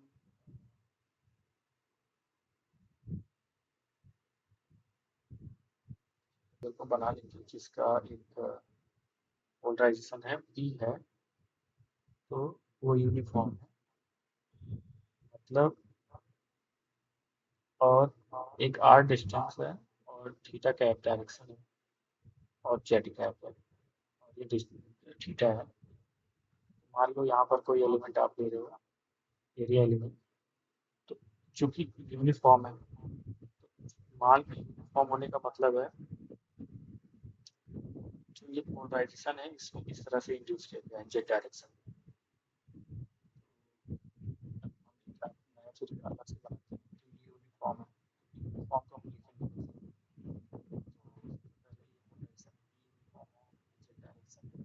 यहाँ पर एरिया में कंसिडर थीटा एंगल, तो अगर इसका एन कैप है तो इस तरह से ठीक है, इस तरह से कुछ है। यूनिफॉर्म होने का मतलब है कि जो पी है वो सिर्फ जेड डायरेक्शन, ठीक है, और किसी में अगर किसी और डायरेक्शन में उसको देखेंगे तो इसको हम इस तरह से लिख सकते हैं कॉस थीटा प्रोजेक्शन और किसी डायरेक्शन में, तो इस तरह से हो जाएगा। अब हमें क्या कैलकुलेट करना है, हमें कैलकुलेट करना है इलेक्ट्रिक फील्ड, इसके लिए हमें सबसे पहले पोटेंशियल कैलकुलेट करना होगा, और पोटेंशियल कैलकुलेट करने के लिए हम क्या करेंगे,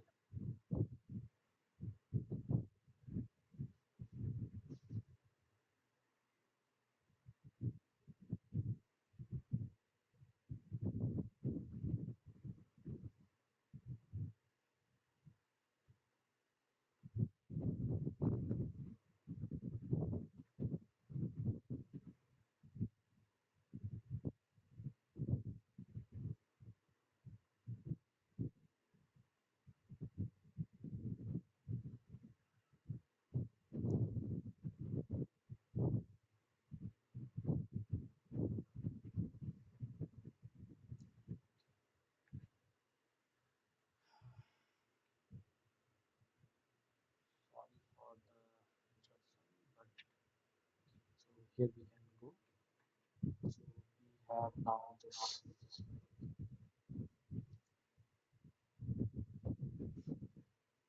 r less than r, what we have, we have a circle, it's called right side, which is some angle theta, not this angle, some angle theta, so that will be r cap, r cap we have some direction. Now what you have to do is sum it up around this. The polarization is always fixed, and r cap, like here you are interested, this is also fixed. So that means that the point of interest at which you want to calculate the potential is fixed, and the polarization direction is fixed. Then n cap is equal to cos theta, and as we have seen earlier in the derivation that we are polarization, think before that's long thought, P r prime r dot r cap theta and r square. So this r cap is same direction as P cap, and we have already calculated this of cos theta over r square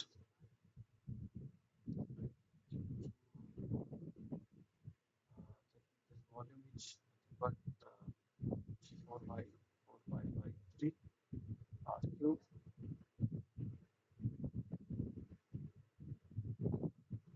and okay, then we can calculate this. So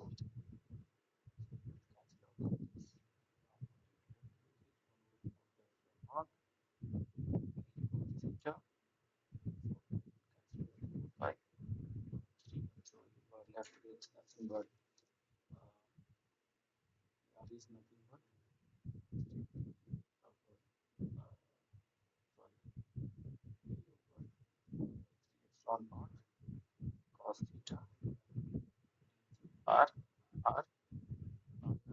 potential for R less than R or R greater than R, happen the the same equal to epsilon naught cos theta, but this time this will be the charge that R cube of that whole thing because you are calculating the bound charges to this whole thing upon R square. So that R square is already projected the expression. So just this. Now what will happen if you want to calculate the electric field? So since you know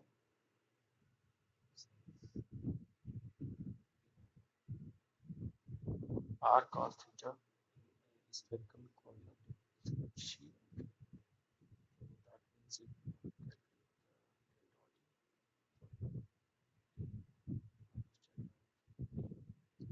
this in mind, so we can do a simple thing. We can calculate that velocity and R cos theta over R cube. Sorry, not this one, or the side field. So we have this R cos theta over 3 epsilon naught. So that means minus E over this is nothing but G. The over G along the direction will be like epsilon naught cap and so but it's nothing but the polarization. So it's E cap. You can see it's opposite of the polarization. Direction is opposite. So inside this material, the field is going in the other direction. And for E greater than R, what will happen that this, if you calculate this, it will come out epsilon naught P dot R over R square. Okay, so you can calculate this later on. And the next question will be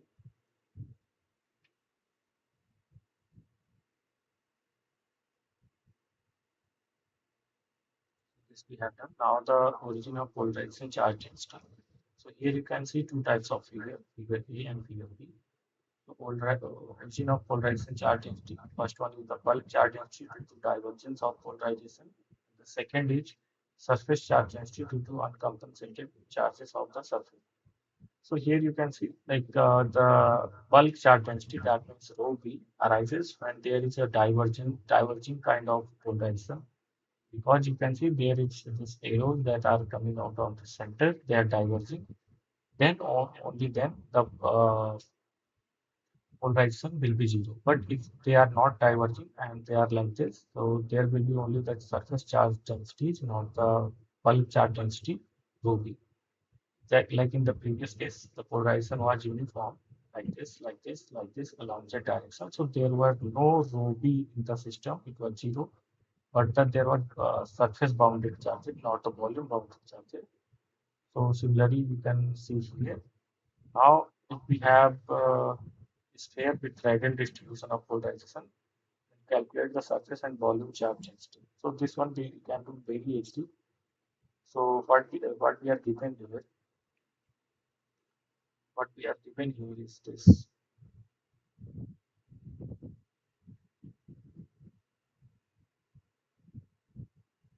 I have a uniform sphere where my uh, polarization is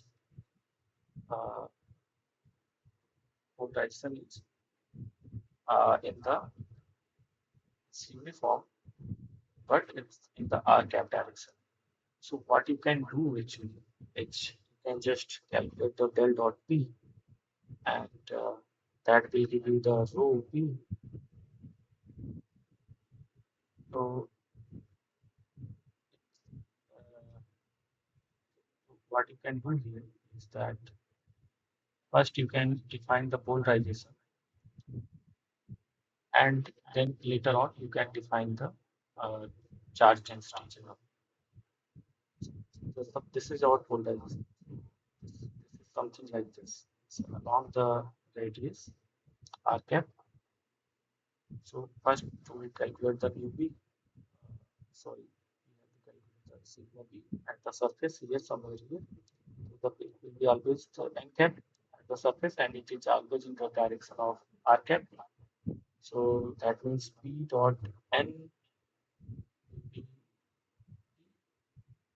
and r cap dot r cap will be like P, and the sigma rho b will be the spherical coordinate system will be around 1 over r square.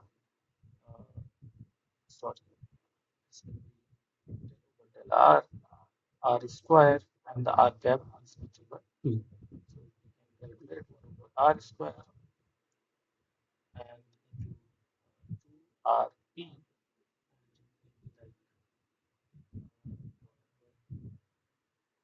2p over r. And now, okay, what was in the Ruby? Ruby was minus del dot p. So we have just calculated the del dot p. We have to put the minus sign also. So we have to put the minus sign. So it should be by r. Now, these are the charge density that we have. So one is the surface charge density,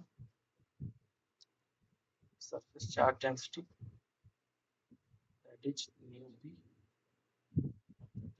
p, and one is the volume charge density, charge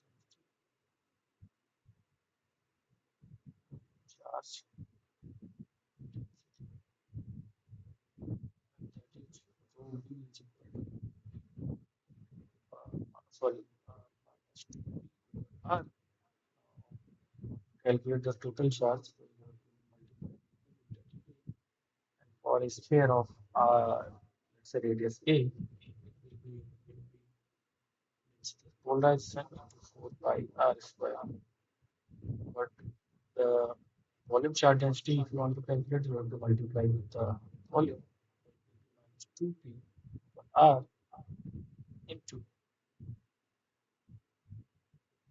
into the volume, which the radius r, which into r square sine theta d theta d phi dr is something like this. This and this term will be 2 and 2 pi. The closed integral of volume integral, and that this one will be minus r square. Now you have this p also, so it will be minus p 4 pi r square. Now if you sum the p dot v plus the volume integral out, what you will get is that p 4 pi r square minus p pi r square, that is 0. So the total induced charges are in reality they are 0. They're, so total polarized charges are 0. Because to start with, your atom was neutral. Atom or whatever configuration like dielectric you are applying this polarized field, that was neutral. It has to be remain neutral even though you applied the charges, because the induced charges that are generated are different strengths, like they are plus and minus, and they are simultaneously present in the system. Now, I believe on the next question, before going there, first we have to see how this Gauss law gets modified in the presence of dielectric. तो हमारे पास है रो B और एक free charge density, तो ये volume charge density हो गई. तो अभी हमें क्या करना है, गॉस लॉ के हिसाब से हमें epsilon naught del dot E is equal to rho. वो क्या है, हमारी total volume charge density. Volume charge density हमारे पास एक बाउंड वॉल्यूम की थी और एक फ्री की थी. फ्री का मतलब जैसे एक चार्ज हमने उठा के रख दिया था इसी सिस्टम, लेकिन जो इंड्यूस्ड चार्जेस हैं वो बाउंड चार्जेस हैं. इसकी वजह से इसको हम लिख सकते हैं del dot rho bound charges को, और रो फ्री वैसे लिख सकते हैं. इसको हम जब राइट लेफ्ट हैंड साइड ले जाएंगे तो epsilon naught b plus B is equal to rho F.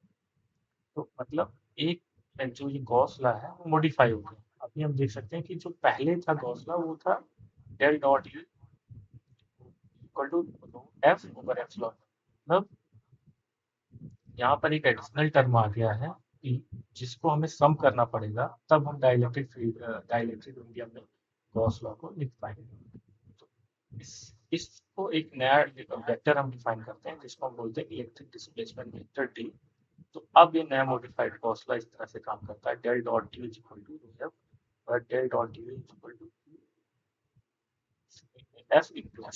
F includes the total charge.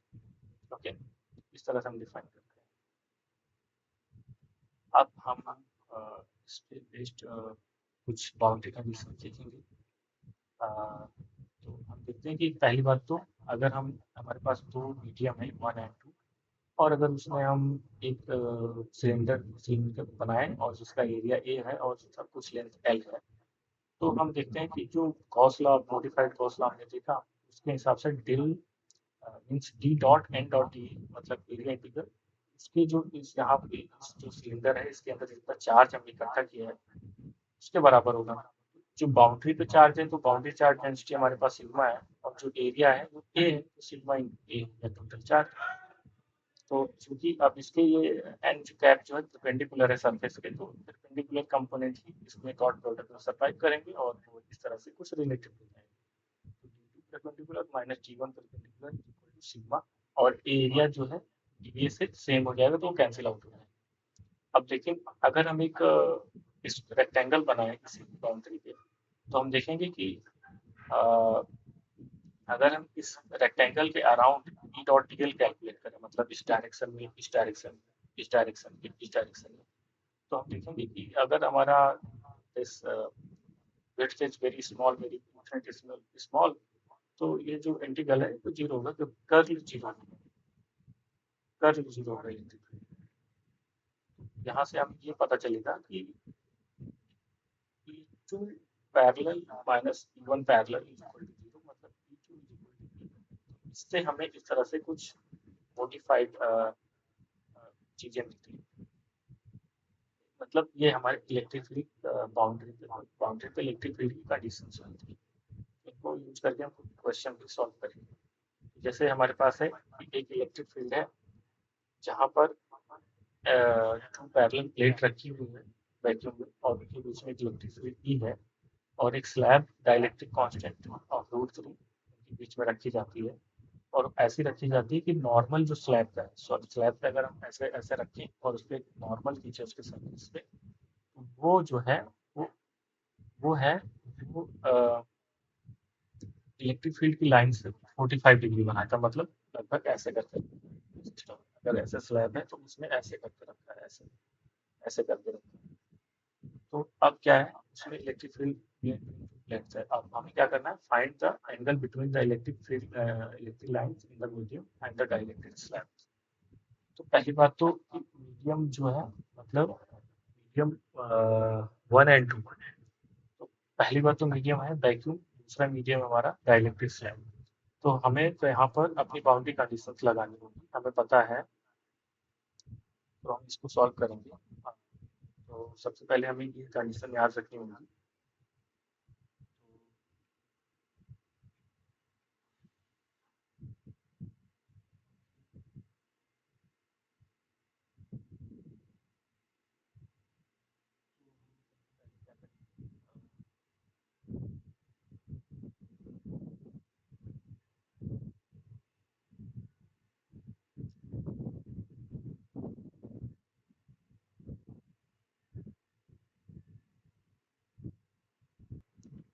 यहाँ पर आपके पास स्लैब है, तो इसमें इसके अंदर कैसे कितना एंगल बनाएंगे इस वैक्यूम से। तो हमें पता है इसका इलेक्ट्रिक कांस्टेंट जो √3 है, ए का 1 है। तो सबसे पहले हम क्योंकि यहाँ पे कोई चार्जेस नहीं है बाउंड्री पे, चार्जेस जीरो है, चार्जेस जीरो है, तो हम सीधा लिख सकते हैं कि T2 - T1 जीरो। ओके, इसके बाद फिर यहाँ से अगर कोई चार्जेस नहीं हो तो हम ऐसे लिख सकते हैं, और हम लिख सकते हैं पहले जीरो। तो सबसे पहले हम इसके लिए लिखेंगे, तो पहले हम इसको देख लेते हैं कि कैसे ये कंडीशन है। तो यहाँ पर एक डायरेक्टिफाई यहाँ पर लाइन इंसर्ट हो गया, कुछ इधर बना के यहाँ पर line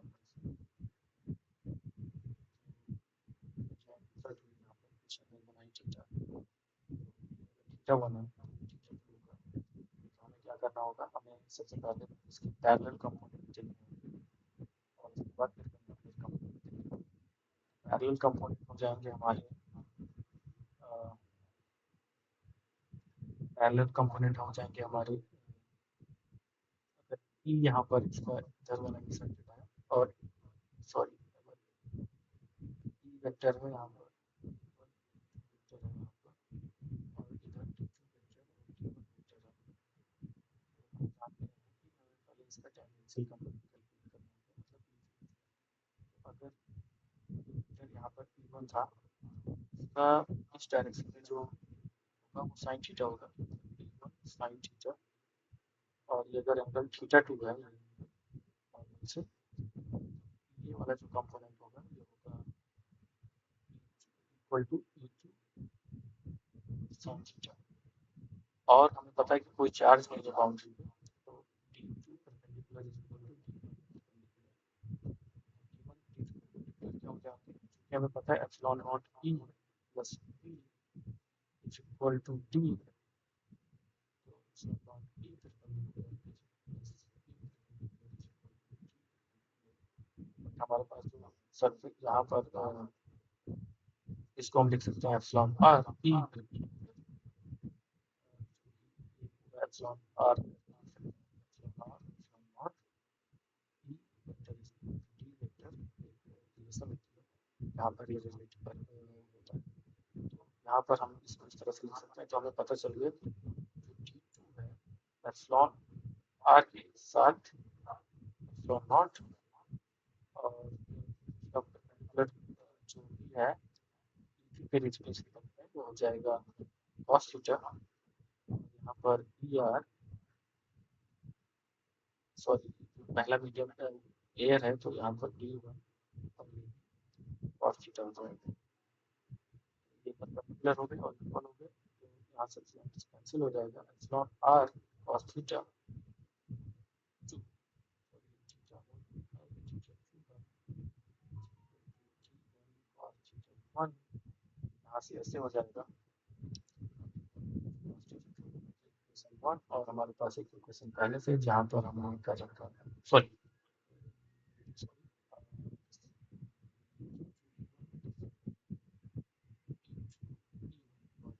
seen the we can write this e, and again we have e1 sin theta is equal to e2 sin theta, यहाँ पर हमने लिख दिया, अब हम यहाँ पर इस इक्वेशन से कैलकुलेट करें, तो चूंकि एप्सिलॉन नॉट 1 है, और यहाँ से इसको इधर ले आता हूँ, रेशियो आएगा एप्सिलॉन आर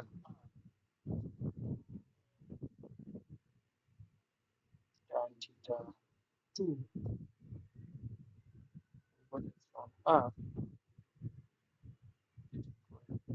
tan theta 1, और यहाँ से हमें निकालना है थीटा,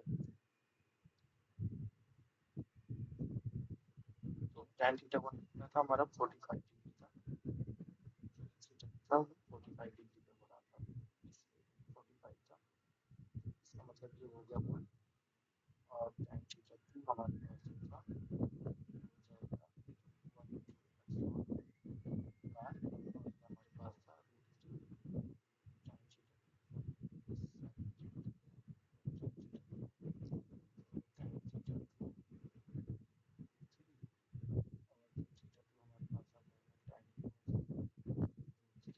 और इसका मतलब हो जाएगा कि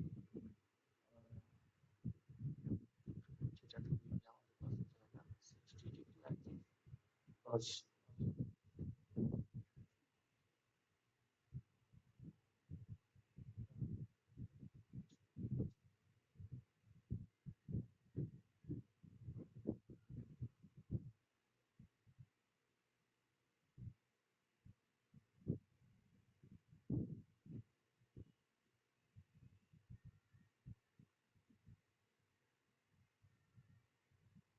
it's a 60 degree.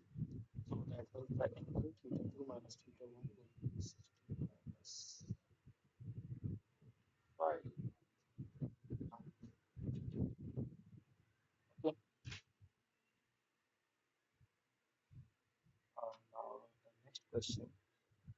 So the next question is the space between two plates of a capacitor carrying charge Q and minus Q is filled with different dielectric materials as shown in the figure. Across the interface of two dielectric materials, which one of the following statement is correct?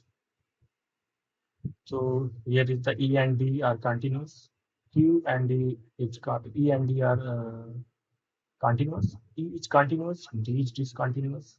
D is continuous. E is discontinuous. E and D are discontinuous. So here you see that at the boundary there are charges filled Q and minus Q. So the boundary is not free. If the boundary is not free, there is charges. So definitely D is not D is discontinuous. And E, because we are not talking about the components, we are talking about the total field E, not the E parallel or perpendicular. So if D is not discontinuous, the automatically E also will be discontinuous. So the last option E and D are discontinuous will be correct. And then again, electrostatic energy. So if you have to calculate the electrostatic energy in presence of a dielectric, you have to uh, let go of the conventional one that you used in the vacuum. The W is equal to epsilon naught by 2 E square d tau. It's not valid for dielectrics. But in the dielectrics, because the electric field is getting modified, and that's why this energy expression is also modified here. So it's W is equal to 1 by 2 E dot tau, and that's how you can calculate the energy. And you can check it uh, like here. If there is a vacuum, the capacitance is epsilon naught A over D. But as soon as you introduce dielectric, if it has a pole rigidity of K, then the E effective changes and it changes about this amount gets reduced by K because for this was sigma over epsilon naught. It's a parallel plate, so that is obvious. But here in this case, the effective is being shielded because you see there's a plus and then there is opposite minus sign being induced. So obviously the inside the dielectric, the electric field was going to reduce, and hence there is an increase in the capacitance by K, and that was the amount that much how the electric field has been reduced. So, okay, so that means that so in this way, also, if you want to calculate the energy is just half C square V, and you can calculate it. So the energy will also change accordingly because your capacitance is changed. Okay, now we will go to the next. Okay, so this is it for today. Uh, I will, in this, I want to acknowledge Professor Manish Kumar Agarwal from IIT Kanpur and PTL team, the MRF team, and Department of Physics, IIT Kanpur.